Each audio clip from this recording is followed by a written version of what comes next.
Bienvenue dans ce nouvel épisode du podcast J'aime la paperasse consacré à la prévoyance, comment sécuriser son activité, son quotidien d'indépendant. Je sais que ce n'est pas le sujet le plus fun, mais il est tellement important, tellement négligé et pourtant, vraiment, c'est un sujet qui me tient à cœur parce qu'on ne sait pas de quoi est fait demain et le risque fait partie du quotidien d'un indépendant, mais il y a des moyens de se protéger justement face à certains aléas et il faut les saisir. Mais encore faut-il savoir que ça existe, comment ça fonctionne et à partir de là, pouvoir faire des choix. Mais je ne suis pas devenue spécialiste en assurance. Pour répondre à ce sujet, j'ai le plaisir de recevoir Bernard Gubian, qui n'est autre que mon propre courtier en assurance et qui s'est montré tellement pédagogue justement pour expliquer donc comment ça marche, quels sont les paramètres que l'on peut faire évoluer pour faire les bons choix, essayer de rechercher la solution la plus appropriée. Donc j'ai invité Bernard sur le podcast pour répondre à ces questions, vous présenter le sujet et vraiment sensibiliser à l'importance de sécuriser son quotidien grâce à la prévoyance. Comme toujours, vous aurez les ressources, les liens, surtout si vous voulez retrouver Bernard après pour étudier votre propre situation, pourquoi pas. Vous avez tout dans la description de l'épisode et dans la transcription également sur j'aimelapaperasse.com. Je vous souhaite une bonne écoute.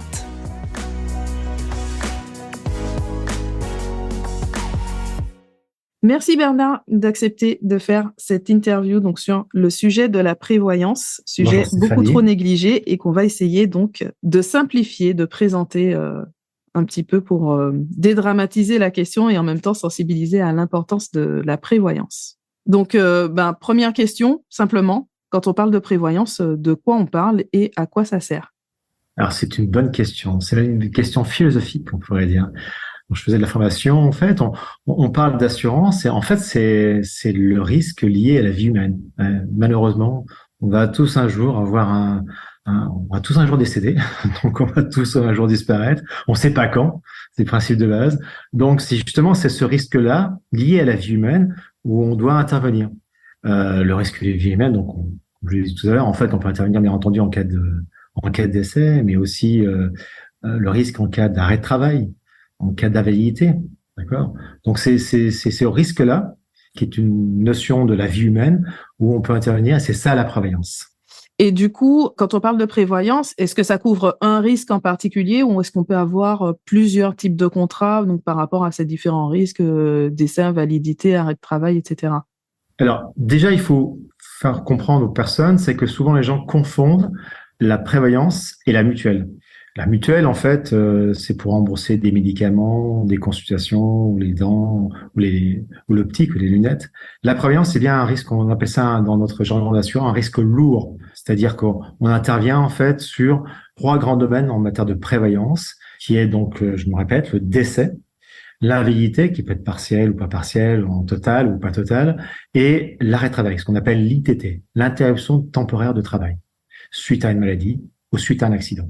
C'est juste le point important, c'est pas confondre une mutuelle, parce que les gens pensent que qu'ils ont une mutuelle, ils ont une prévoyance. Non, la mutuelle est différente par rapport à la prévoyance. C'est un risque lourd. Ça arrive que ça soit associé dans le même contrat, qu'on ait un contrat donc de mutuelle et dedans on a la prévoyance, ou c'est toujours, on doit toujours souscrire à un contrat à part? C'est toujours 2 contrats différents. Toujours 2 contrats différents. Les contrats, il existait avant des contrats mixtes où on pouvait mélanger parfois de l'épargne et de la prévoyance. Ces genres de contrats, en fait, je dirais quelque part, ils ont été, on les a arrêtés en fait. Il y a très peu d'assureurs qui en vendent, et c'est vraiment pas je dirais, le type de contrat il faut souscrire. Il faut vraiment souscrire un contrat spécifique pour la prévoyance, un contrat spécifique pour, par exemple, une complémentaire santé. Et si vous faites d'épargne, vraiment avoir qu'un contrat d'épargne en fait, pur, d'accord. Donc c'est vraiment un contrat spécifique au niveau de la prévoyance et aussi un contrat. Alors en revanche, c'est vrai qu'il y a souvent des offres, ce qu'on appelle des offres couplées, où quand on souscrit un contrat de prévoyance, on peut aussi souscrire en même temps avec un autre numéro de contrat, même dans la même compagnie d'assurance ou avec un complémentaire, je dirais une mutuelle. Ce qui permet parfois d'avoir, pour certains assureurs, des offres tarifaires un peu plus intéressantes en matière de tarifs. Mais c'est toujours 2 contrats différents. Ok, donc ça c'est important de se dire que si on n'a rien fait vraiment par rapport à la prévoyance, en principe c'est qu'on n'est pas couvert, donc il faut s'intéresser à la question. Exactement. Et c'est pas parce qu'on a une mutuelle qu'on est couvert pour une prévoyance. Ok. Et justement, donc, on parle d'être couvert par la prévoyance. Si on s'intéresse en particulier au cas de l'arrêt de travail, est-ce que tout peut être couvert par la prévoyance ou est-ce que ça va dépendre des contrats ou on a peut-être des risques qui ne sont jamais couverts, quel que soit l'assureur? Dans tout contrat, il y a automatiquement des exclusions qui sont des exclusions dites classiques, donc où l'assureur ne peut pas intervenir. C'est-à-dire que alors, l'exclusion qu'on met en avant, en fait, qu'on dit en fait attention, c'est par exemple si vous conduisez en état d'ébriété ou sous l'emprise de stupéfiants, si vous avez un accident, donc le contrat ne marchera pas. C'est des clauses d'exclusion, donc qui sont des clauses classiques, ce qui est logique, pas inciter les gens à conduire en fait dans un état d'ébriété et puis d'avoir un accident et puis on va couvrir en fait cet accident. Donc voilà. Par exemple aussi, moi j'ai eu le cas, quelqu'un si on a le droit de manifester en France, on a le droit de manifester, mais on n'a pas le droit non plus d'aller contre des CRS ou des policiers. Et si quelque part vous faites une action contre les forces de l'ordre, si vous recevez en fait un coup de matraque ou autre, vous n'êtes pas couvert non plus. Donc il y a des cas en fait spécifiques. Après il y a des cas aussi qui sont d'ordre général. Si c'est une guerre civile ou c'est une guerre mondiale, on n'est pas couvert pour l'arrêt de travail. Ça c'est des clauses qui sont classiques. Il y a des clauses en fait qui peut être pour chaque contrat qui peut être différent sur les sports. On peut avoir des exclusions sur certains sports, d'autres le font pas. Donc il faut faire attention à ce niveau-là. Et des exclusions aussi à certaines pathologies qui sont souvent, mis en avant en fait d'arrêt de travail. C'est par exemple tout ce qui concerne en fait le dos et tout ce qui concerne en fait ce qu'on appelle les maladies dites psychiques ou psychiatriques. D'accord? Donc, dans certains contrats, il peut être pris en charge, souvent suite à certaines conditions. Donc là, il faut bien regarder son contrat et chaque contrat est un peu différent.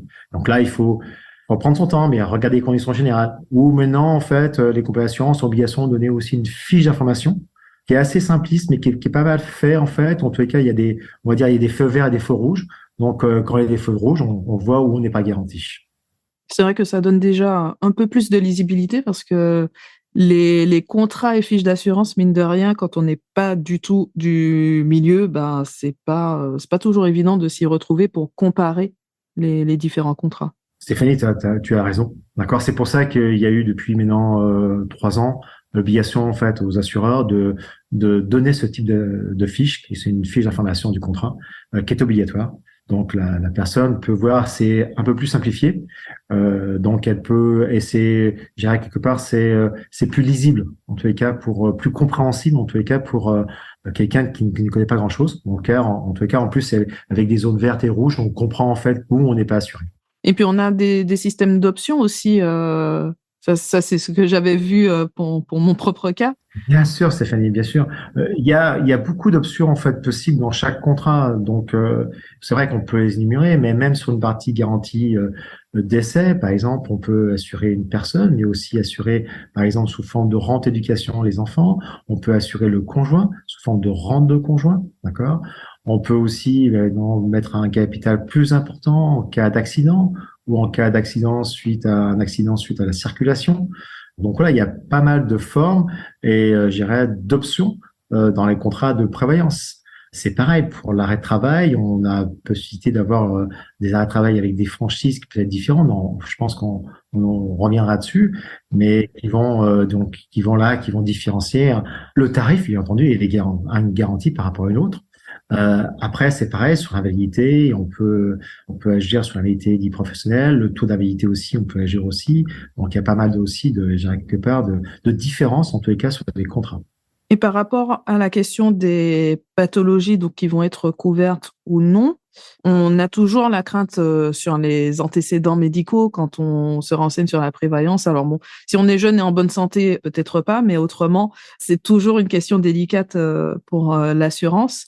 Est-ce qu'on est toujours obligé d'informer de ses antécédents médicaux pour souscrire à une prévoyance? Alors, chaque fois que vous souscrivez un contrat, en règle générale, alors maintenant, 95% des contrats, vous avez des formalités médicales. Ça peut être un questionnaire médical simplifié jusqu'à un questionnaire complet, ou voir une visite médicale, ou voir des examens complémentaires qui peut être un examen sanguin, un examen autre, ou une visite chez un spécialiste. Alors, il faut savoir le principe de base, il faut s'assurer avant d'avoir un problème. C'est comme assurer une voiture ou assurer une maison. Faut pas attendre que la maison brûle pour s'assurer. Ben, pour une personne, c'est pareil. Faut pas attendre d'avoir une pathologie pour s'assurer. Ce qui est logique, l'assureur, je vais te dire en fait quelque chose de classique. En fait, l'assureur est là pour gagner de l'argent. Enfin, il n'est pas là pour en perdre. Donc, s'il sait quelqu'un qui a un problème de santé, il va avoir tendance, bien entendu, à dire voilà, je refuse le risque ou en tous les cas, je le majore ou je fais une exclusion. Donc, faut pas attendre d'avoir un problème de santé pour s'assurer, d'accord? Et de toute façon, c'est vrai qu'en général, il y a un questionnaire médical qui est demandé. Donc là, on va demander à la personne si elle a des pathologies ou non. Donc, et si elle a une pathologie, l'assureur peut demander des éléments complémentaires, peut tarifer, peut dire j'accepte, ou je peux dire je refuse, ou je peux faire des majorations. Et ça, c'est propre à chaque médecin de compagnie.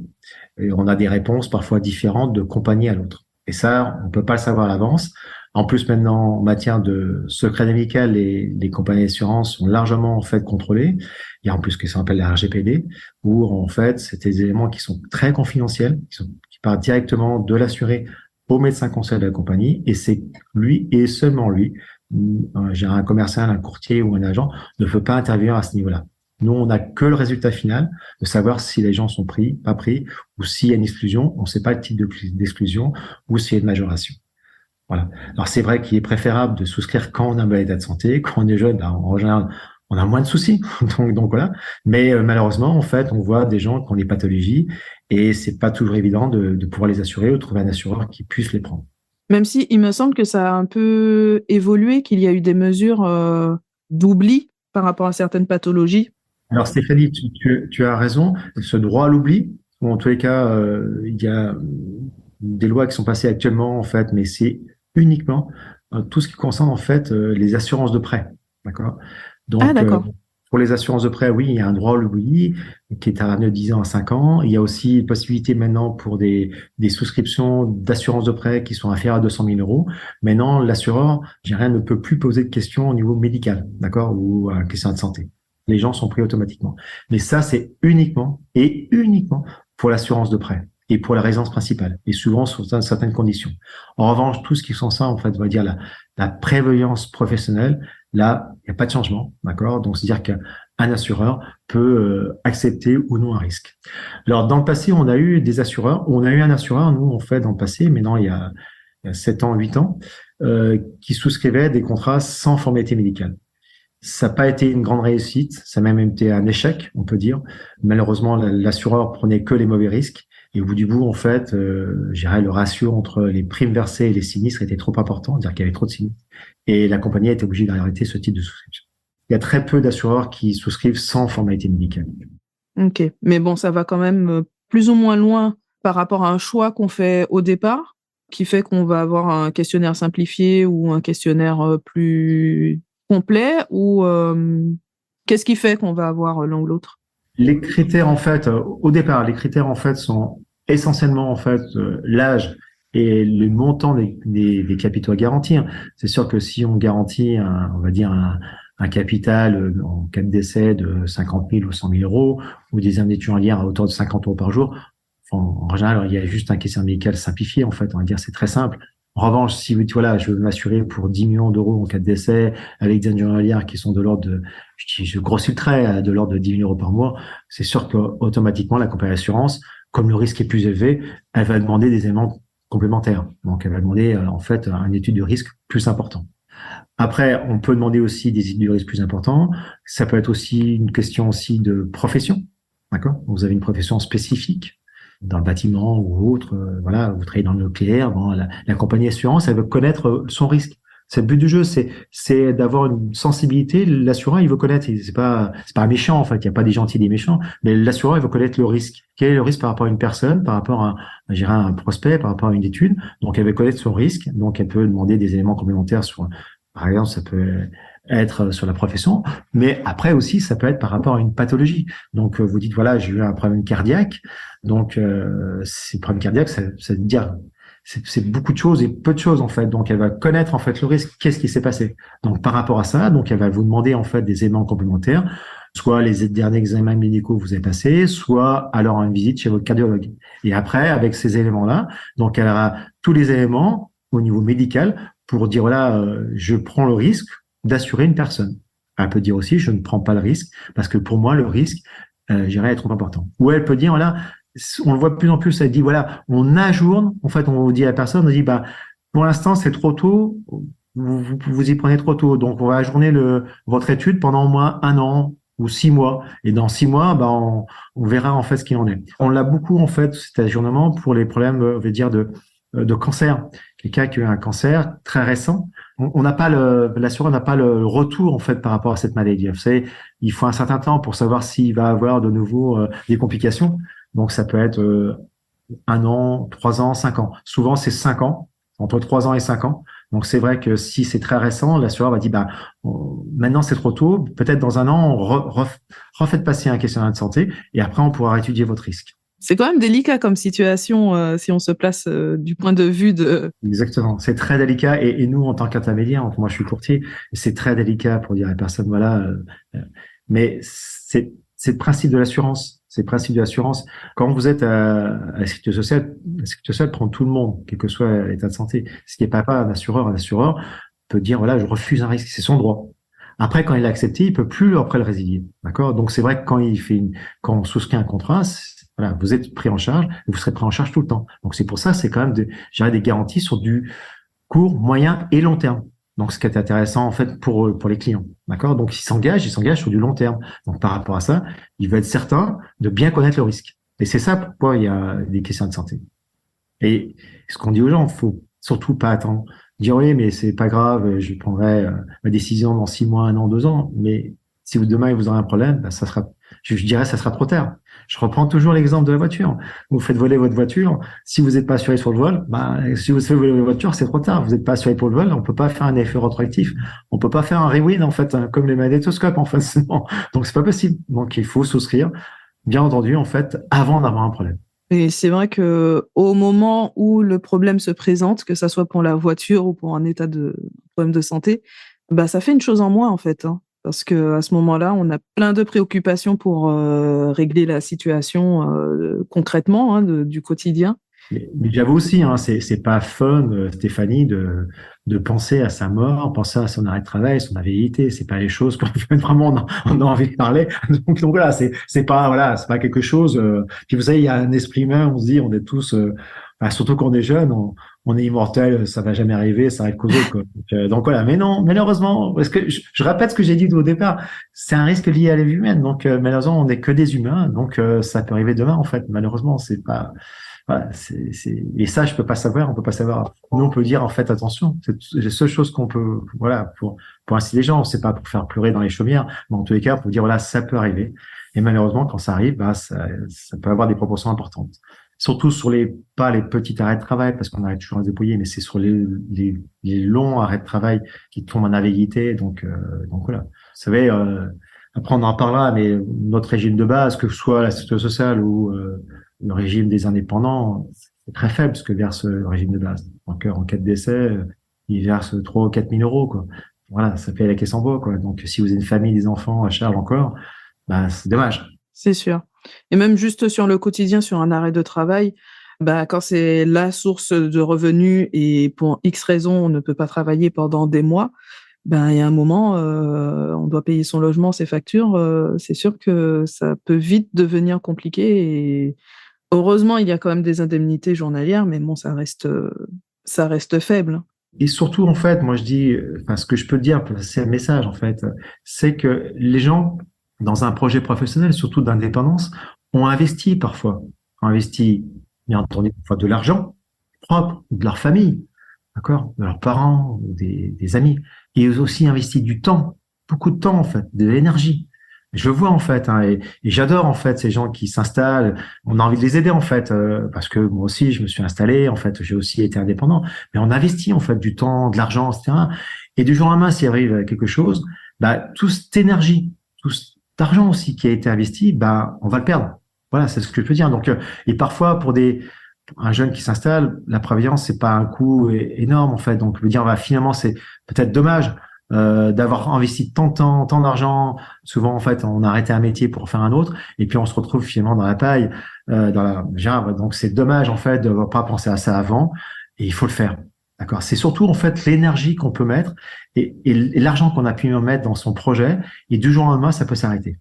Justement, sur le coup, c'est vrai que j'ai eu une bonne surprise quand je me suis renseignée donc sur la prévoyance pour mettre en place un contrat. Est-ce qu'on peut essayer de prendre un petit cas pratique? Oui, bien sûr. Donc, j'ai vu que la moyenne actuellement, l'âge moyen auquel on se lance comme indépendant, ça serait 37 ans. Donc, on va prendre un micro-entrepreneur de 37 ans qui réalise entre 3 000 et 4 000 euros de chiffre d'affaires mensuel. Donc, on va dire à peu près 40 000 euros par an. Mhm. Forcément, on sait qu'il y a plein de facteurs qui vont faire évoluer les tarifs, mais est-ce qu'on peut donner une fourchette de à quoi s'attendre je ne sais pas s'il y a un maximum, hein, mais Oui, on va donner un minimum, une fourchette. Est-ce que tu peux nous donner quelques éléments? moi, c'est en fait quelqu'un qui s'installe, qui est indépendant. On va essayer d'avoir une garantie qui va correspondre à ce qu'il avait s'il avait été cadre, parce que moi, je pense qu'un chef d'entreprise, qu'il soit auto-entrepreneur ou autre, il doit être considéré comme un cadre, d'accord, dans une entreprise. Donc, les cadres, en fait, ils ont un régime de base plus un régime complémentaire qui est mis en place par l'employeur. Donc, quelqu'un qui a 40 000 de rémunération, en cas de décès, on doit prévoir au moins 3 ans de salaire, environ 120 000 euros. D'accord, et le couvrir en cas de travail. Alors moi, j'aime bien les franchises très courtes en matière d'hospitalisation, d'accident, et un peu plus longues en matière de maladie. La fourchette en termes de cotisation, il y a deux notions un peu différentes maintenant dans les compagnies d'assurance. C'est les gens qui sont fumeurs et les gens qui sont non fumeurs. D'accord, on va bien différencier les fumeurs, non fumeurs souvent de plus en plus dans les compagnies d'assurance parce qu'on sait que maintenant que le fumeur, bah, il a une espérance de vie moins importante, il a plus de risques d'avoir des arrêts de travail, plus de risques de pathologie. Donc on va bien différencier les deux. Donc quelqu'un qui a comme tu as dit, Stéphanie, 37 ans, donc qui est jeune, qui gagne 40 000 euros. On va avoir une fourchette pour quelqu'un qui est, on va dire, non-fumeur, à peu près entre 50 et 60 euros par mois. Et quelqu'un qui est fumeur, on va avoir une fourchette entre 70 et 80 euros par mois de cotisation pour ce type de garantie. Ok, ça donne déjà une idée. Parce que quand on ne connaît pas du tout, ben c'est vrai qu'on peut se dire que ça va être hors de prix. Et du coup, on met de côté la question où on se dit, plus tard, quand je gagnerai plus. Ouais. Alors, pourquoi intervenir? Alors, quelqu'un, en fait, on dépend tous, en fait, quelque part d'une caisse obligatoire. Ça dépend, en fait, quelque part de votre profession. Il y a différentes caisses en France. On aime bien démultiplier quelque part les caisses de prévoyance. Alors, il y a dans le plan de la prévoyance, mais en matière, en fait, ce qui est plus utilisé, ce qu'on appelle maintenant la sécurité sociale des indépendants, en fait, RSI, on appelle ça SSI. Faut savoir, cette caisse-là, va vous apporter, en fait, en matière de travail, un unité journalière qui va être entre minimum 22,54 € avec un maximum de 56,35 €. Ils vont faire la moyenne de vos unités journalières pendant une certaine période et ils vont vous verser, en fait, ce montant-là. Ça, c'est versé pendant un an et au bout d'un an, vous touchez zéro. Donc, vous imaginez bien qu'au bout d'un an, vous vous retrouvez avec zéro d'unité journalière. Zéro. D'accord. Donc, l'assureur est là pour compenser quelque part cette perte. Donc, on est là pour vous garantir une rémunération. Donc, par exemple, tout à l'heure, on a parlé de 40 000 euros. Donc, s'il en a un travail, le but du jeu, c'est que vous garantir ce 40 000 euros, y compris votre régime de base. Le but du jeu, c'est pas vous gagner plus d'argent dans un travail, mais c'est gagner la même chose, autant. D'accord. Et surtout d'intervenir après, en fait, cette période assez longue, en fait, au bout d'un an, vous touchez plus rien du tout. Et on va compléter, en fait, quelque part, ces IJ tant que dure l'arrêt de travail. Et après, s'il y a une invalidité, on va verser une rente d'invalidité, je dirais, qui va compléter la rente du régime obligatoire. D'accord. Et en matière d'essai, c'est pareil. On va appliquer un capital. Je me répète, en fait, le régime de base va vous verser environ 20% du PMSS, environ 6 000 euros en cas de décès. Donc, dire qu'il y a 6 000 euros, si vous êtes marié avec 2 enfants à charge, ça va pas aller bien loin non plus. En fait, ça va payer à caisse en bois. Donc, il faut apporter un capital conséquent pour sa famille, pour qu'elle puisse survivre, en tous les cas, pour qu'elle puisse continuer en vie, en fait, sans l'épouse ou sans l'époux. C'est vrai qu'on est dans des sujets très joyeux pour cet épisode. Exactement. Et encore là, je parle de la sécurité sociale des indépendants qui concerne surtout les commerçants et les artisans. Mais vous avez une autre caisse, par exemple, pour les professions libérales qui s'appelle la CIPAV, où là, en matière d'année journalière, on a quasiment zéro, quoi. On a juste une unité qui va être versée pendant 90 jours. Après, c'est zéro. Donc, c'est-à-dire que ces gens qui sont comme profession libérale, ils ont encore moins. Après, il va aussi des caisses des notaires, caisses des avocats. Voilà. Chaque profession aussi a sa caisse spécifique. Et là, je conseille, en fait, à la personne de se rapprocher quelque part de son conseil, en tout cas vous appelez ou se rapprocher de sa caisse obligatoire, de bien savoir comment elle est garantie par sa caisse obligatoire. Parce que chaque type de profession a une caisse spécifique. D'accord? Donc voilà, je vais pas les énumérer parce que c'est pas le but du jeu, mais bien savoir que chaque indépendant n'est pas logé dans la même enseigne. Et encore, justement, pour les professions libérales, c'est récent d'avoir des indemnités journalières. C'est très récent, c'est 2021. C'est le Covid qui a fait ça. Alors, donc, Covid, en sachant pourquoi, parce qu'en fait, ce qui s'est passé, c'est que ces gens-là, pendant le Covid, ils n'avaient rien du tout. Donc, ces gens qui sont trouvés en arrêt de travail, ils avaient zéro. Donc, voilà, ça a mis un peu de pression quelque part à la sensibilité aux politiques qui ont dit, bah, il faut faire quelque chose. Alors, c'est dommage, en fait, quelque part, que ce soit limité sur 90 jours, quoi. La durée est faible d'annulation du régime obligatoire. Donc 90 jours, c'est très faible. Moi, je dis toujours, c'est pas le petit arrêt de travail qui est grave, c'est surtout l'arrêt de travail qui dure et qui va se transformer en invalidité. Mais malheureusement, ça existe. Bon, mais puisqu'on est au cas pratique réjouissant, on va en prendre un autre. Oui. Donc là, aujourd'hui, je me dis, ah, ça y est, je suis convaincue, je signe mon contrat de prévoyance et pas de bol, là, le lendemain, je me casse un bras, je suis en arrêt de travail. Est-ce que je serai couverte immédiatement? Alors, premièrement, il faut que le contrat soit validé par les compagnies d'assurance. Il y a toujours une latence, en fait, on va dire, entre le moment où vous souscrivez un contrat et le moment où il est accepté par une compagnie. Je le dis, en fait, tout à l'heure, je vous ai parlé de service médical. Donc, en tous les cas, vous répondez à un questionnaire de santé, il faut que le service médical de la compagnie valide, en fait, votre adhésion. D'accord? Tout est OK, vous avez répondu non partout. Donc, il va vous donner votre OK, etc. Il faut bien que le contrat soit validé par la compagnie. Ça, c'est le premier point, en fait. Hein, d'accord? Deuxième point, en général, vous êtes garanti dans les contrats, d'une façon générale, immédiatement en cas d'accident. Il n'y a pas un délai d'attente en matière d'accident. Donc, vous souscrivez quasiment le lendemain ou sur le lendemain, vous êtes garanti en matière de prévoyance, en matière d'accident. D'accord? En revanche, souvent, si vous n'avez pas eu de contrat dans le passé, vous avez en fait un délai d'attente qui varie sur les compagnies d'assurance, qui peut varier 0 jours à 1 mois, 2 mois, 3 mois ou 6 mois, d'accord, en cas de maladie. Si vous avez une maladie qui intervient très rapidement, bah, la compagnie d'assurance va dire, bah non, je vous prends pas parce qu'il y a un délai d'attente de 3 mois, par exemple. D'accord? Donc, il y a ce délai d'attente, en fait, qui peut être en matière de maladie. En accident, il y a très peu de délai d'attente. Après, il y a des maladies spécifiques qui sont, par exemple, parfois des maladies psychiques où là, le délai d'attente peut être un peu plus important si vous avez souscrit ou pas souscrit ce type de garantie ou pas. D'accord? Donc là, le délai d'attente peut être plus long pour certaines pathologies, en fait, qui sont, par exemple, le psy. On peut en parler. Le psy, c'est une maladie, en fait. Alors, le psy, ça peut être pas non plus... on va pas parler d'Asie, etc. Je veux pas non plus, mais ça peut arriver en fait du jour au lendemain et la maladie qui arrive de plus en plus, ce qu'on appelle en fait maintenant, je dirais quelque part une crise où vous tombez en arrêt de travail suite à un burn-out ou autre. Avant, en fait, on pensait que c'était que les salariés du groupe Orange ou d'autres grands groupes salariés, mais non. Faut savoir que ce genre d'arrêt de travail, c'est 30 à 40% d'arrêt de travail sur les indépendants. D'accord? Donc, un arrêt de travail sur 3 est dû à cette pathologie, en fait. Donc là, c'est une pathologie qui n'existait pas, qui était très peu vue avant, et maintenant, malheureusement, qui arrive de plus en plus souvent, en fait, parce que la vie est pas facile. Il peut arriver, en fait, bien entendu, des choses un peu négatives dans la vie courante, en fait, une séparation, un décès dans la famille, etc., où les gens se retrouvent en fait, font un burn-out et le matin ils peuvent plus, je dirais, quelque part se lever pour aller travailler. Donc ça arrive, ça n'arrive pas qu'aux autres. Donc ça aussi, ça arrive. Donc voilà, de faire très attention. Il y a certains contrats qui couvrent et d'autres qui ne couvrent pas ce type de pathologie-là. Un arrêt de travail sur 3 est dû à cette pathologie. Et par exemple, pour les chirurgiens, c'est la première cause d'arrêt de travail pour les chirurgiens, pour les médecins. Plus on a affaire en fait à des gens en fait ou quelque part où il y a des nerveusement, intellectuellement en fait, je dirais des choses qui peuvent arriver. C'est des gens qui sont plus, je dirais quelque part, plus amenés à avoir ce type de maladie. Et on commence à en parler un peu plus parce que c'est vrai qu'on se rend compte que même au niveau de petites entreprises, justement, le fait même d'être dans l'entrepreneuriat, chez certaines personnes, ça va accentuer ce risque. Il y en a qui, au contraire, vont s'épanouir, être libérés parce que le risque était beaucoup plus élevé dans leur carrière de salarié avec beaucoup de pression. Mais c'est un risque qui existe aussi chez les indépendants et on n'est pas à l'abri, quoi. Stéphanie, tu connais, la pression des indépendants, elle est immédiate et tout le temps.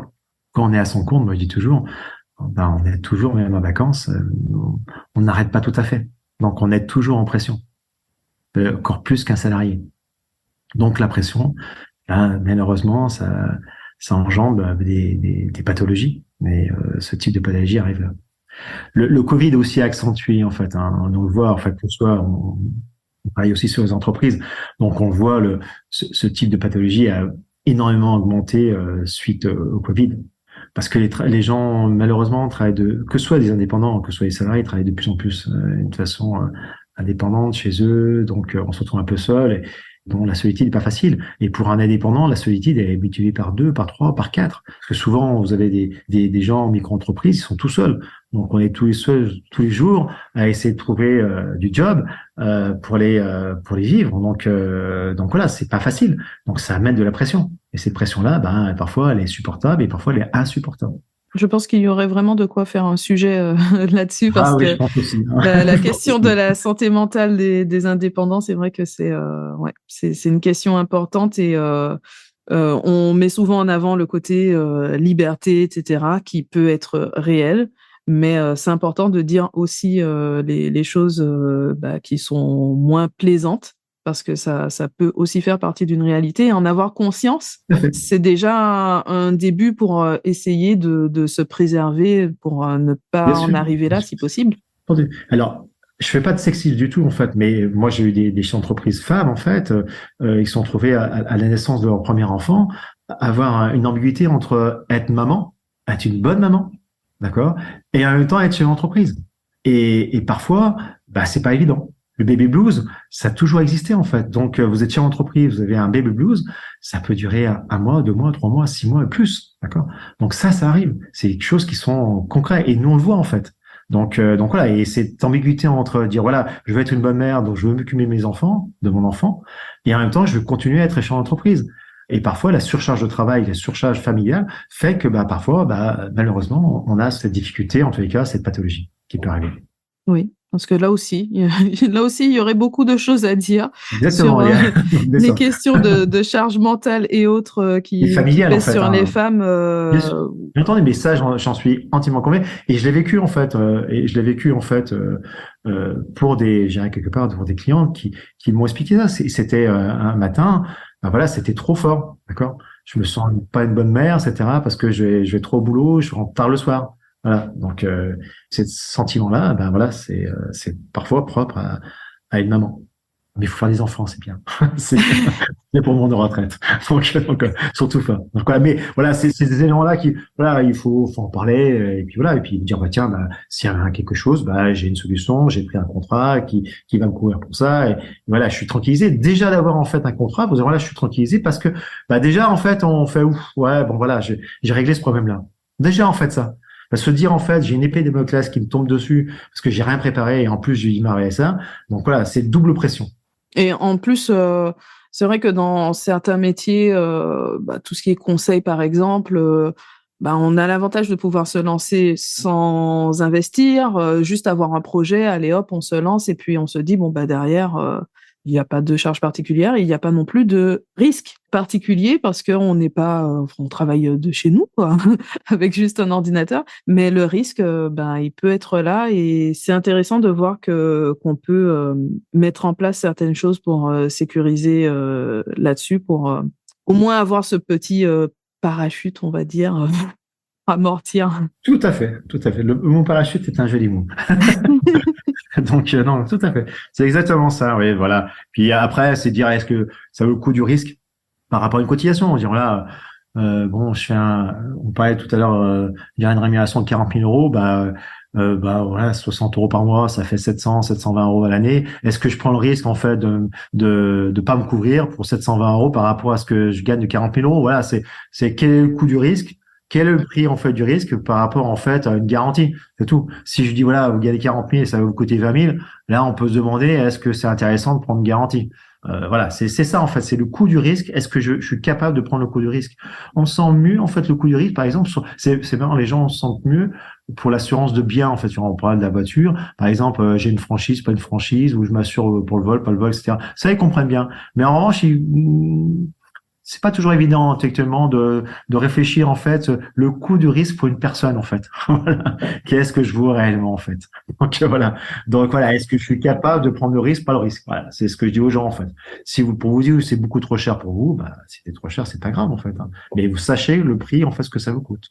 Et qu'on touche à sa personne, c'est pas toujours évident, hein, parce que quand on doit mettre en place le contrat, qu'on se pose des questions, de savoir, bon, bah là, qu'est-ce que je prends, etc., bah, ça demande de se projeter un minimum dans toutes ces choses qu'on n'a pas spécialement envie de voir, Ouais, d'entendre. exactement. C'est en fait parfois on se met un bandeau devant les yeux, puis ça arrive qu'aux autres. C'est risque lié à lui-même. Donc, est-ce qu'on est prêt à se dire là, tiens, ça peut m'arriver, et qu'est-ce que je fais si ça m'arrive? Oui, derrière, on a quand même une question de situation personnelle aussi, ben, par rapport aux autres revenus qu'on a, par rapport aux charges de famille qu'on a ou pas, etc. Bien entendu. Moi, j'ai des chefs d'entreprise maintenant en fait qui sont, par exemple, gérants majoritaires, qui ont 60 ou une centaine de salariés. Alors, entre guillemets, et ils ont un tel revenu. En fait, s'ils sont en arrêt de travail, ils n'ont pas ce souci-là en fait, parce que quelque part, leur boutique continue à fonctionner. Pour eux, est-ce que c'est intéressant ou pas intéressant? Là, on peut se poser la question. Et souvent, même pour des amis à moi, ils me disent, bah non, ça me sert pas à grand chose parce que finalement, je suis en arrêt de travail. Enfin, de façon générale, les marchés tombent et voilà. Alors, ils pensent plus aux problèmes de décès, de transmission, mais l'arrêt de travail pour eux, ça les apporte peu. En revanche, c'est vrai, quelqu'un qui s'installe, je veux dire, là, la question se pose pas. Ça devrait être obligatoire. Après, ça se rend toujours. Donc, et puis surtout, en fait, les gens sont omnibulés par rapport à la mutuelle. Enfin, voilà, je veux une mutuelle, je veux une mutuelle. Avant de passer à la prévoyance, on nous dit, pensez d'avoir votre prévoyance que pensez à la mutuelle. Parce que la mutuelle, si vous gagnez votre vie, en fait, vous pouvez vous rembourser des médicaments une consultation chez votre médecin. C'est pas ça qui va coûter le plus cher. Et si vous avez plus d'argent qui rentre, vous pourrez plus payer votre médecin après. Bah, c'est vrai que oui. C'est sur l'hospitalisation où, bon, ça peut. L'hospitalisation, on a la chance de vivre dans un pays en France. Enfin, pas, on a une grande chance, c'est-à-dire que vous êtes hôpitas, vous êtes sur votre régime de base, vous êtes pris à charge à 100%. Donc, oui, vous n'avez pas la chambre particulière, mais bon, c'est pas grave. Vous êtes soigné. Non, mais entre guillemets, en fait, voilà, les mutuelles remboursent, ce qui rembourse le plus, c'est l'optique et le dentaire. 70% des dépenses enfin, des remboursements des mutuelles, c'est sur l'optique et le dentaire et le deux prothèses, en fait. Mais l'hôpital, si vous avez vraiment un gros souci, si vous n'avez pas de mutuelle, vous allez à l'hôpital, c'est pris en Oui, charge. si on n'a pas, oui. Donc voilà, on a la chance d'avoir un pays où il y a un système social, que ce soit pour les indépendants, que ce soit pour les salariés, qui fonctionne. Et il y a quand même des minimums. Donc le gros risque en matière on va dire de santé, complémentaire santé, en tous les cas, est garanti par notre régime de base. Donc là. En revanche, le régime de base, il intervient très très peu sur la partie prévoyance. Et sur la partie retraite, j'en parle même pas parce que c'est pas le but du jeu, mais c'est aussi catastrophique. On voit bien en fait, hein, les indépendants maintenant qui partent à la retraite, la différence c'est du simple au double par rapport à un cadre. Donc voilà, il faut qu'ils fassent quelque chose. Là encore, là c'est sûr que ça va être un sujet parce que encore une fois, surtout Stéphanie, ça les sera professions libérales, oui, indépendant on de a façon quand générale. même. Ouais. Oui, non, mais je pense vraiment à ce cas spécifique pour les micro-entrepreneurs en profession libérale où on a quand même un trou sur la prévoyance. Alors, c'est pas la retraite, pardon. Ouais. C'est pas le sujet du jour, mais On pourra ce sont des questions. Tu pourras refaire une interview. On continue avec nos cas pratiques? Oui, bien sûr. Juste par rapport au délai, donc là, on a parlé du délai de carence, donc avant de pouvoir bénéficier. Délai d'attente, 40. D'attente. Donc là, c'est avant donc de pouvoir bénéficier des garanties. Exactement. Donc on a dit, sauf en principe pour les accidents. Là, donc on va se placer dans le cas où c'est bon, ce délai est écoulé, on a droit à une prise en charge. Le contrat est parfaitement actif. Et là, donc, on tombe malade, on est en arrêt de travail. Au niveau sécurité sociale, donc, on a le délai. Alors, est-ce que la carence, c'est le bon mot? Carence, franchise, je sais pas. Alors, on parle plutôt de franchise, là. Après, pour gérer quelque part la mise en place de garantie en cas de travail. Donc, le mot plus juste, en fait, on parle de franchise. D'accord? Donc, Okay. alors, le régime de base va intervenir à partir du 3e jour, maintenant. Voilà. Et donc, en termes de prévoyance. Alors, de prévoyance, après, ça dépend des contrats. Donc, je veux dire, ça peut, voilà, il existe différentes franchises, en fait, tout type de franchise, et souvent le type d'arrêt de travail. Donc, on peut faire une franchise différente en cas de maladie, en cas d'accident, en cas d'hospitalisation.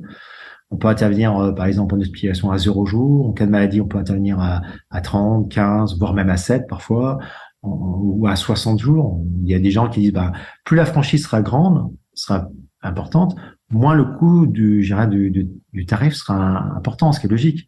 Et en plus, l'assureur, plus la franchise est courte, plus il a tendance à penser que, on va dire, l'assuré, en tout cas, va utiliser plus facilement son contrat.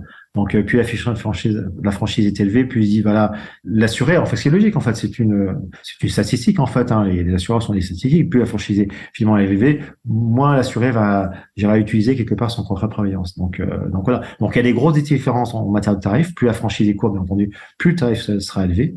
Et après, c'est à voir, en fait, je te dis, la franchise qui est utilisée, qui est une différence entre maladie, hospitalisation et accident. Donc, il y a souvent 3 types de franchises. Donc, en général, sur l'hospitalisation et l'accident, on intervient assez rapidement, très, très, très, très tôt. Et après, la maladie, ça peut vraiment différencier.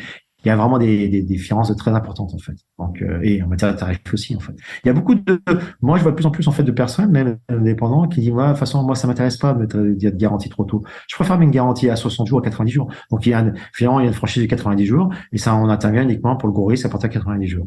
Mais ça, c'est des choix, en fait, personnels, et c'est toujours pareil, c'est un rapport tarif et garantie. Est-ce que pour moi c'est intéressant de quelque part d'être garanti tout de suite, je vais payer double tarif, ou d'être à attendre finalement si j'ai pas mal de gens qui sont auto-entrepreneurs, ils sont consultants, etc.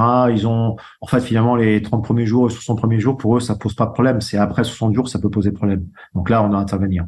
Donc là ce sont des choix très personnels. Nous, assureurs, on a indiqué en fait quelque part le type de garantie qu'on peut proposer. Après, ça sera au choix de la personne de dire là, bah, je choisis plutôt cette franchise plutôt qu'une autre. Et là, tu as parlé du métier de consultant, par exemple, et c'est vrai que ça, c'est quelque chose à regarder aussi en fonction de son modèle économique, hein, parce que, bien sûr, effectivement, selon l'activité, il y a des personnes, dès qu'elles arrêtent de travailler, bah, il se passe plus rien, alors que d'autres, ça continue de tourner bien sûr, pendant un certain temps, en tout cas. tout à fait. Ouais, voilà, mais ça, on peut pas être à la place des gens. Donc c'est quelque part, nous, on doit. Enfin, moi, je dis toujours, en fait, on est comme des médecins, on doit écouter la personne et après répondre aux besoins d'une personne. Donc voilà, et en fonction de ses désirs, en tout cas de ce qu'il veut, en fait, on va essayer de créer en fait un contrat pour eux, quoi, qui va être un petit peu sur mesure pour eux, en fonction de leurs besoins.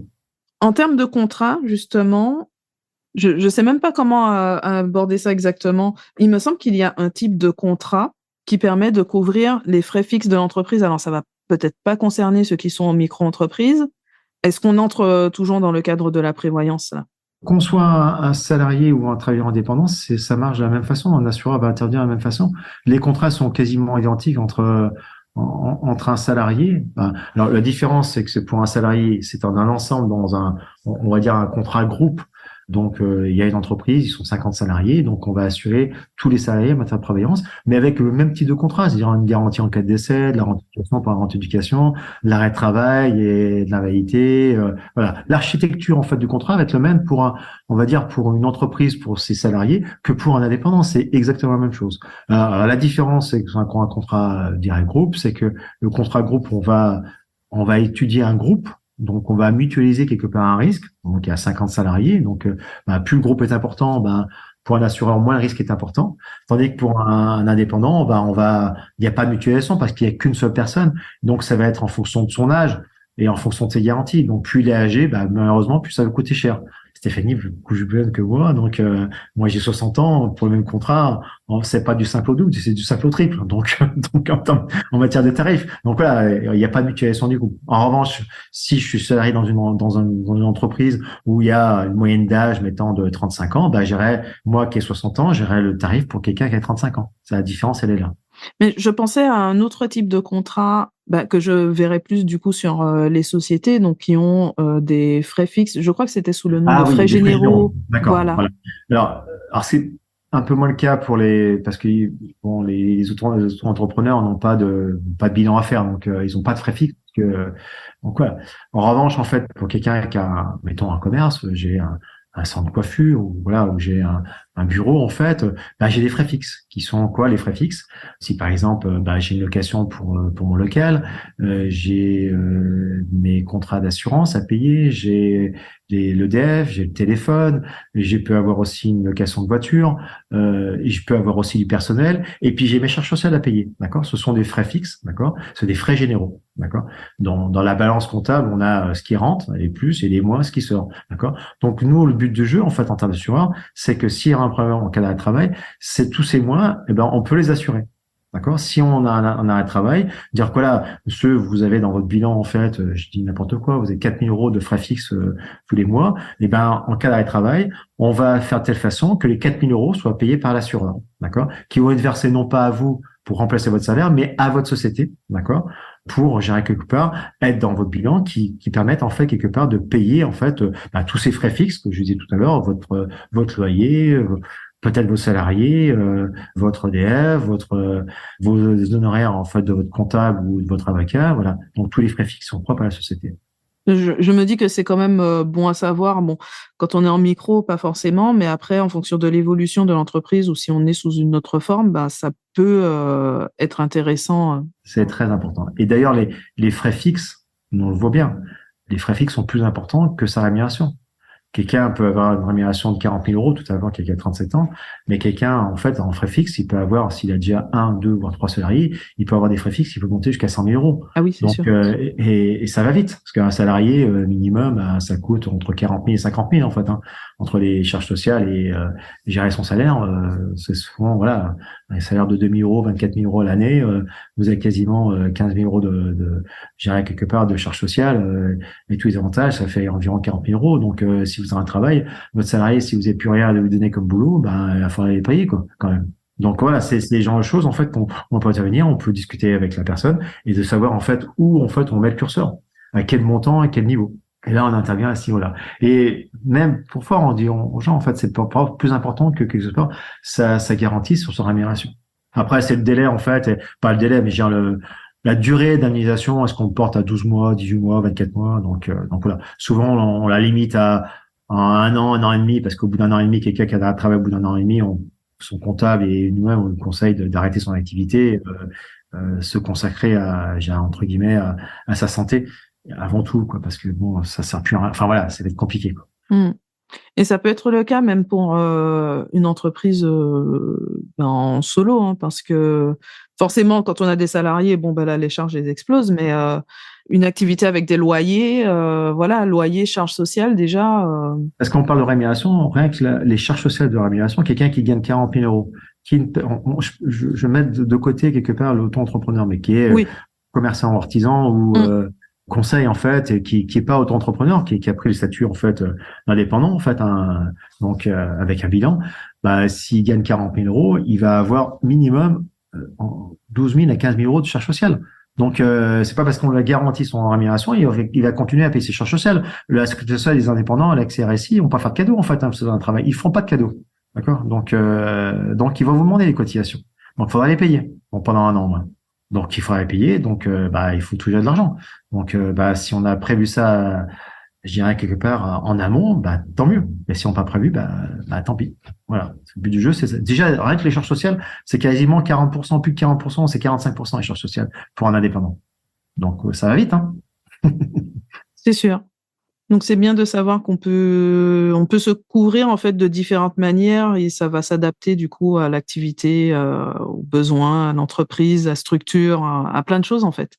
Bien entendu. Après, il y a aussi une notion, en fait, on le voit de plus en plus, en fait. Et ce qui est bien, en fait, les mélanges des compétences. Donc, tiens, Stéphanie et Bernard, on crée une société, on va chacun à sa compétence.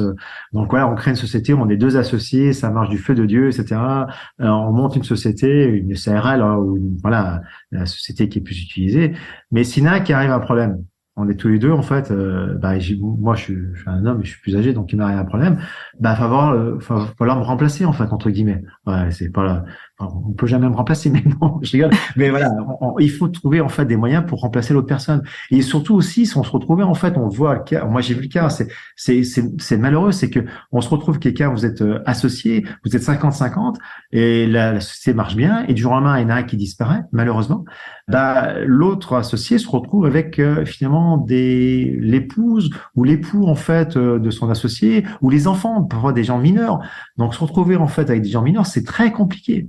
Donc il faut aussi pouvoir enfin avoir de l'argent. Bah, tout passe par là en fait, on doit des suites pour compenser, pour payer les parts de l'autre. D'accord? Et c'est pour ça que les assureurs ont créé ce qu'on appelle des contrats hommes clés, d'accord? Ou des contrats entre associés, d'accord? Donc, s'il y en a un qui a un problème, bah, l'autre va toucher un capital pour dédommager quelque part la famille. Et au niveau aussi, on va dire, juridique, il y a un pacte entre associés, donc s'il y en a un qui disparaît, on doit prévoir dans les statuts de la société que l'autre est prioritaire pour racheter les parts de l'autre, sans léser, bien entendu, la famille, d'accord? Mais il est prioritaire. Et pour racheter les parts de l'autre, il faut de l'argent. Après, ils tombent pas du ciel en fait, hein. Donc c'est grâce parfois je dirais un contrat de clé qu'on peut en fait finalement ou un contrat entre associés permettre en fait de quelque part je dirais quelque part de compenser et dans tous les cas de pouvoir acheter les parts de l'autre. Mais il y a plein d'idées en fait en matière de prévoyance. Les assurants ont beaucoup d'idées. On a Je vois plein ça, d'idées. oui. On a plein d'idées. Le but du jeu, c'est ça correspond à des besoins. Donc, mais les contrats de clé, c'est vraiment des choses que les contrats entre associés, nous, on voit, alors pas au démarrage, mais quand la société commence à prendre de l'ampleur, on dit voilà, il peut. Mais un contrat clé peut être aussi pour une société. Vous avez un directeur commercial qui fait du business et demain il disparaît. Et il faut trouver une solution alternative. Et c'est souvent en fait la problématique. Il faut trouver en fait des moyens financiers. Et les moyens financiers peuvent venir en fait quelque part d'une compensation en matière de garantie. Et ce contrat clé peut servir à ça. C'est vrai que tout ça, c'est bien de savoir que ça existe, hein, parce que Bien sûr. on s'imagine pas forcément toutes les possibilités qu'on a. Oui, oui, oui. Et surtout, en fait, on pense pas, en fait, vous associez, on a deux associés, ça marche du feu de Dieu, voilà. Mais du jour au lendemain, il y en a qui a un problème, je peux vous assurer. Et quasiment, en fait, 70% ou 80% des cas, en fait, l'entreprise fait faillite. Arrête. C'est dommage. Parce qu'on avait une belle idée, ça marchait bien, du jour au lendemain, c'est compliqué. Ça devient très compliqué. Et donc, par rapport à tout ça, tout ce qu'on a vu, des différentes possibilités sur les contrats, finalement, qu'est-ce qu'on doit retenir pour bien choisir son contrat de prévoyance? À quoi on doit faire attention? Alors, moi, je parle toujours, en fait, il faut que le contrat corresponde à des besoins. Je suis contre, en fait, j'ai rien contre les banquiers, mais on vend pas des contrats, on étudie un besoin. D'accord. Donc, comme on l'a vu tout à l'heure, chaque personne est différente et chaque auto-entrepreneur, chaque indépendant est indépendant. Donc, il faut bien comprendre ses besoins déjà. D'accord. Donc, et par rapport à ses besoins, d'accord, on va essayer de trouver une solution. D'accord. Mais déjà, bien comprendre ses besoins. Quels sont mes besoins? Les besoins sont différents. Si je suis marié, j'ai 5 enfants à charge, est différent que quelqu'un qui est célibataire, parce que quelqu'un célibataire, entre guillemets, lui, il décède, il s'en fiche un petit peu, il a 25 ans. Bon, j'ai de l'argent à ma famille, ma maman, mon papa, mais c'est pas grave. Enfin, c'est pas ça le but du jeu. D'accord. Mais quelqu'un qui a une famille nombreuse ou je dirais quelque part, qui sont jeunes, il a d'autres besoins qu'une autre personne. Donc, il faut bien définir ses besoins. Et le meilleur contrat, il correspond à ses besoins. C'est pas parce qu'il s'appelle AXA, Alliance ou etc. Donc voilà, le meilleur contrat, c'est qu'il correspond vraiment à son besoin. Donc on a bien étudié son besoin et on a trouvé une solution. D'accord. Après, il faut faire attention, bien entendu, dans le contrat, aux conditions générales, les exclusions, on en a parlé tout à l'heure. Je dirais quelque part. Après, il y a bien entendu, il y a les garanties de tarifs, hein, bien entendu. Alors, parfois, il peut y avoir des différences. Elles sont de moins en moins sensibles en fait, mais il peut y avoir des différences, d'accord. Comme je dis tout à l'heure, parfois on a des différences entre fumeurs et non-fumeurs, d'autres vont pas. Donc c'est vrai que si vous êtes dans un contrat où il y a une tarification fumeur non-fumeur, si vous êtes non-fumeur, vous aurez toujours un meilleur tarif, d'accord. Donc, mais avant tout, comment on peut sélectionner son meilleur contrat, c'est vraiment en fait, moi j'ai défini mon besoin avec la personne qui est avec vous en fait, et il m'a offert différentes solutions et ce contrat-là correspond à mes besoins. Voilà, quelque part, c'est le résumé, voilà, pour dire, il n'y a pas de meilleur contrat par rapport à un autre, mais il y a un contrat qui correspond à ce que j'ai besoin. Voilà, c'est tout. C'est comme quand vous avez acheté en fait un vêtement, voilà, moi j'aime la couleur verte, je veux quelque chose de vert en fait, parce que ça correspond à mes besoins, c'est ce que je veux en fait, d'accord? Vous voulez ça, on va vous offrir ça, d'accord? Le but du jeu c'est ça, faut que ça vous sied bien. Du coup, ça me fait penser à une autre question, parce que quand on parle des besoins, tout de suite, la première chose qui me vient à l'esprit, c'est que les besoins, ils évoluent selon le moment où on est dans sa vie et dans sa vie en général et dans sa vie professionnelle. On n'aura pas du tout les mêmes besoins. Donc, est-ce que c'est quelque chose qu'on va devoir adapter au fil du temps? Stéphanie, tu as tout à fait raison. Les contraintes et les contraintes ne sont pas les mêmes tout le long de la vie humaine. Heureusement d'ailleurs. Donc tout à l'heure, je parlais du cas de quelqu'un qui est célibataire, j'ai 25 ans, j'ai pas d'enfant en charge, le garantie d'essai, vous mettez minimum, etc. Donc, mais après, il se marie, il a 2 enfants à charge, il a peut-être d'autres besoins. Donc ce type de contrat-là, en fait, c'est vrai qu'il faut faire le point, mais pas tous les ans, mais tous les 2 ans, pour savoir en fait si ça correspond bien à mes besoins. Mes besoins ont changé, ma rémunération aussi change. Au départ, on part quelqu'un qui est auto-entrepreneur qui gagne, mettons, 20 000 euros, et puis 2 ans plus tard, il veut gagner 40 000. Donc automatiquement, l'assureur, il n'a pas une boule de cristal pour savoir quelle est sa rémunération. Souvent, il vous écrit, parfois il vous dit, tenez, est-ce que ça correspond bien? Mais en tout cas, c'est aussi au chef d'entreprise, auto-entrepreneur, c'est un chef d'entreprise, aussi de se manifester auprès de son assureur, se dire, tiens, moi, ça a changé un petit peu, ma vie familiale a changé aussi, j'ai plus cette même notion. Donc là, je voudrais réétudier mon contrat, mais il faut faire le point avec son assureur. En tous les cas, au minimum tous les 2 ans, de faire un point pour voir ce qu'il en est. C'est comme tout, en fait, les contrats évoluent. Donc, les assureurs évoluent. C'est comme les voitures. Vous savez, une voiture maintenant, elle correspond plus à la voiture il y a 5 ans ou 10 ans. Ça va très vite aussi. Donc, il y a des notions, en fait. Tout à l'heure, on parlait de burn-out. Moi, il y a 10 ans, 20 ans, on parlait pas de burn-out. Ce type de garantie, même on l'utilisait pas, en fait. Donc, automatiquement, c'est pas une notion qu'on mettait en avant. Mais maintenant, c'est une notion qu'on met en avant. Donc voilà, c'est des notions, en fait, qui évoluent. Les contrats évoluent. D'accord? Donc, faut pas hésiter à voir, de refaire une étude, en fait, en matière de garantie de tarifs, parce qu'il y a parfois, en fait, aussi d'autres assureurs qui font des tarifs plus intéressants, ou parfois aussi l'assureur à qui vous êtes, ils ont augmenté le tarif pour telle et telle raison, parce que, ils ont des mauvais résultats d'ordre général, donc ils font augmenter leurs tarifs. Donc il faut pas hésiter en tous les cas de faire le point tous les 2 ans en tous les cas en matière de contrat sur ces contrats de prévoyance. Et ça rassure aussi parce que du coup, on a moins de pression à se dire qu'il faut hyper bien choisir son contrat vraiment à la virgule près parce que après ça va évoluer aussi. C'est pas quelque chose de figé à vie. Oui, tout à fait. Donc il faut pas hésiter, voilà, de faire le point là-dessus. Et puis c'est quelque chose, tiens, on est parti là-dessus. Tiens, finalement, non, j'aurais étudié ça ou mettre une garantie. Tout à l'heure, je parlais de rente éducation. Moi, je suis un partisan. Moi, j'ai des enfants, ils ont fait des études supérieures, et c'est sûr que ce genre de choses, en fait, vous savez que maintenant les études supérieures, ça a un coût. Dire voilà, s'il y a un problème, moi j'aimerais bien que mes enfants, ils puissent faire des études. Donc le coût des études, maintenant, on sait en fait, c'est entre mettons, allez, minimum entre 6 000 et 10 000 quoi. C'est minimum quoi. Donc par mois en fait, je parle. Donc c'est le minimum qu'on voilà. Donc dire voilà, s'il arrive un problème, comment on peut intervenir, comment je peux l'aider, etc. Qu'est-ce que je peux faire?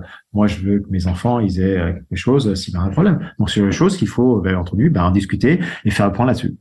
Et si ça reste compliqué pour comparer les contrats, on peut faire appel à un courtier.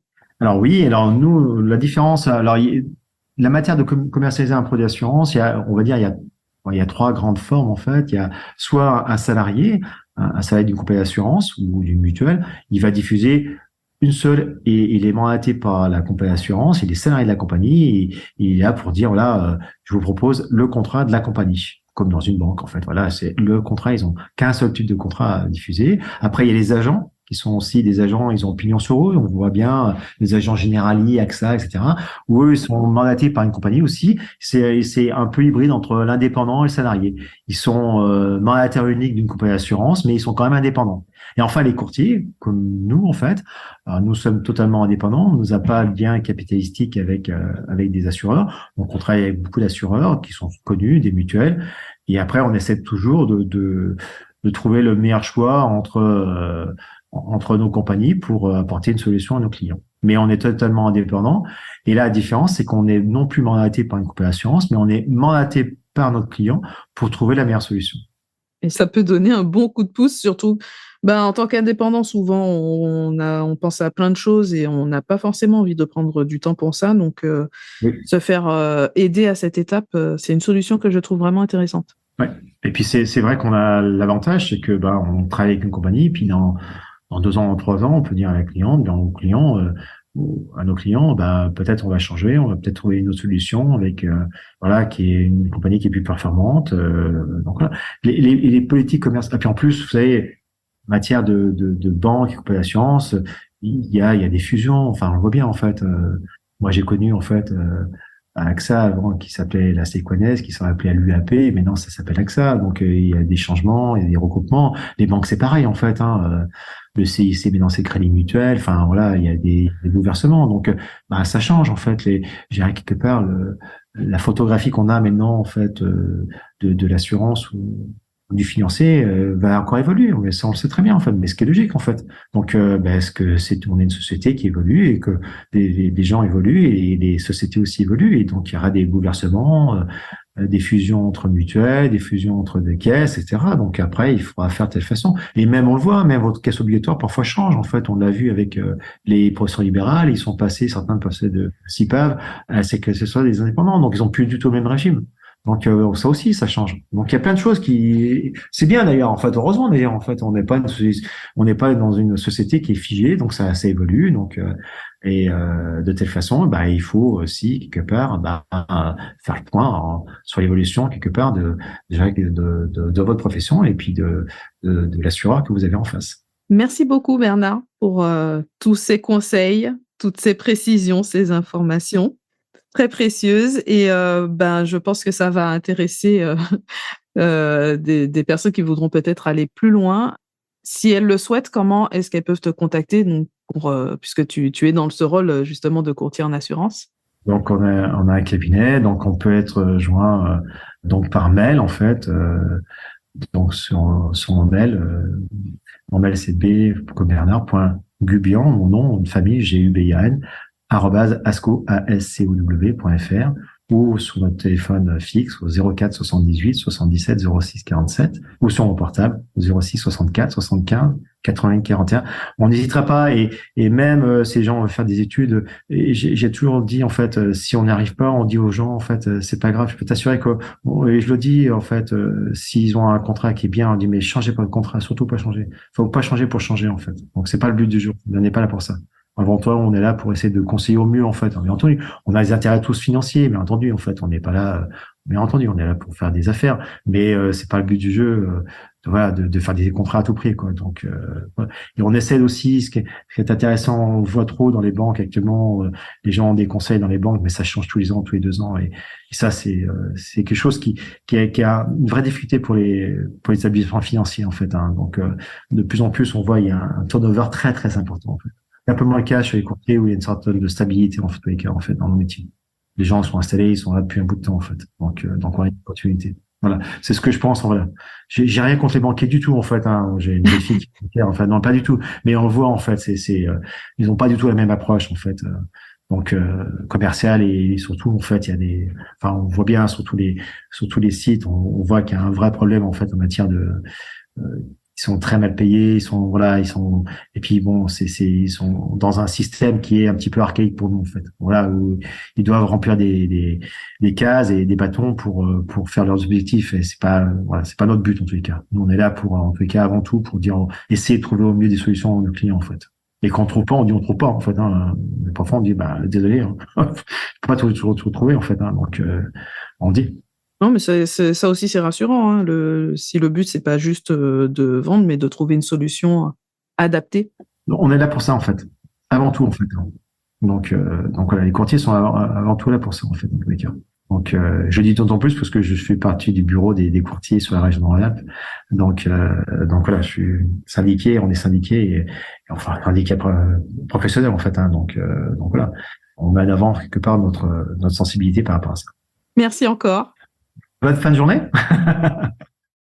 Merci d'avoir écouté cet épisode jusqu'à la fin, j'espère qu'il vous a plu et qu'il vous a apporté plein de conseils pour maintenant aller voir votre propre situation pour vous sécuriser votre quotidien d'indépendant. Comme d'habitude, vous retrouvez tous les liens utiles dans la description de l'épisode et également sur j'aimelapaperasse.com. Et avant de nous laisser, vous pouvez, si ce n'est pas encore fait, laisser un like ou un commentaire, notamment sur Apple Podcast ou Spotify. Et quant à moi, je vous dis à très bientôt pour un nouvel épisode.